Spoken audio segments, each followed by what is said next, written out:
আসসালামু আলাইকুম ভিউয়ার্স। কালকে আমরা আমাদের একটি প্রজেক্টের অফিস রুমে গিয়েছিলাম। এখানে একটি দরজা বানাতে হবে। তো এই দরজাটির থিকনেস হবে বা চওড়া হবে ৪ ফিট এবং উচ্চতা হবে ৭ ফিট। তো এটা করার জন্য আমরা গিয়েছিলাম এবং আমরা যে মেশিনটি ব্যবহার করছি সেটি হলো একটি ৭ ইঞ্চি মেশিন এবং ৭ ইঞ্চি ব্লেড চালানোর জন্য খুব অভিজ্ঞ লোক প্রয়োজন।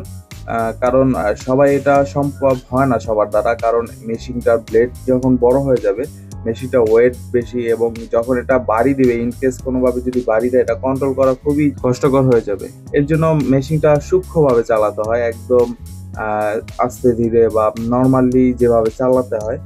তো যাই হোক, আলহামদুলিল্লাহ আমাদের পুরোপুরি কাটিং এখানে শেষ। এখন আমরা এটা ভেঙে নিব।